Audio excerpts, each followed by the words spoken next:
Sir तर जगातल्या दुसऱ्या नंबरचं महानाटक आहे. ज्या महानाटकाचं नाव आहे जाणता राजा.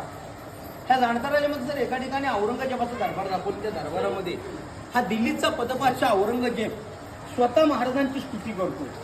हे महाराजांचं वैशिष्ट्य आहे की एका दुश्मनाची केलेली तारीफ हेच महाराजांचं सर्टिफिकेट. ह्या जाणता राजा महानाटकामध्ये औरंगजेब आल्यावरती घोषणा होते की बामुला हिजा बादबा हुशार आलमगीर बादशाह औरंगजेब पधार.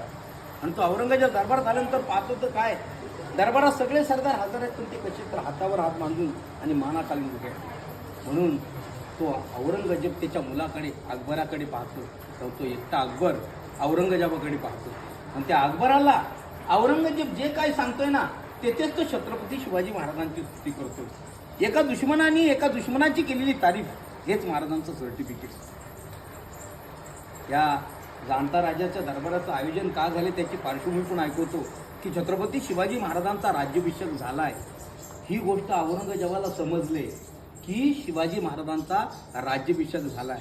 कारण तो शिवाजी महाराजांना राजा मानत नव्हता, पण आता राज्याभिषेक झाल्यानंतर त्याला कायद्याने राजा मानावं लागेल आणि म्हणून त्यांनी दरबाराचं आयोजन केले. दरबारात आलाय ती घोषणा झाली आणि त्या घोषणेवरती हा औरंगजेब त्याच्या मुलाला अकबराला सांगतोय.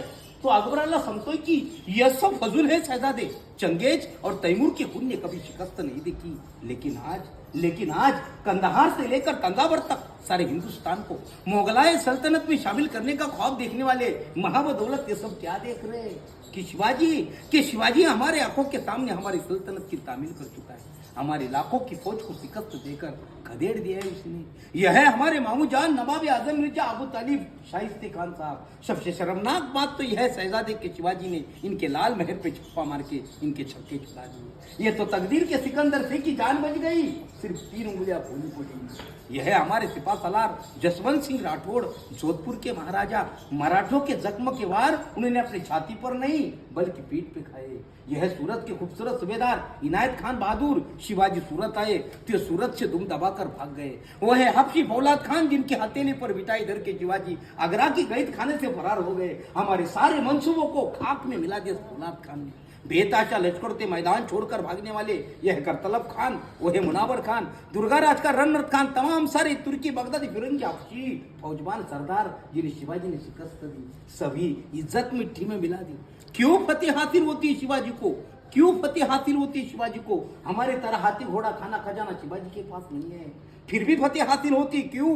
मालूम है तुम्हें शहजादे, शायद तुम ये कभी समझ नहीं पाओगे. औरत, शराब, नाच गाना, इश्क मोहब्बत में गिरफ्तार तुम लोग चालाक शिवाजी को कभी समझ नहीं पाओगे. इस शिवाजी ने मजबूत किले बनाए, अपनी फौज पर हौसला बढ़ाने की नई जंगी बेहतरी तालीम की, लेकिन उससे भी कहीं ज्यादा न जीत जाने वाले ऐसे जमीर लोग तैयार किए उसने. हमने शिवाजी के सरदारों को लाखों की जागीरी की लालच दी, लेकिन थूक दिया वो जाबाज मराठों ने हमारी लालच पर. आज तक हम हिंदुस्तान की हर चीज खरीदते हैं,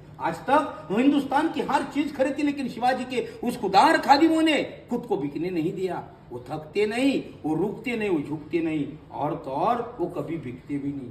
शिवाजी ख्वाफ है, मकार है, मगरूर है, नमाकुल है, दगाबाज है, लेकिन उसका चाल चलन बिल्कुल दूध की तरह साफ और सूरज की तरह चमकदार है.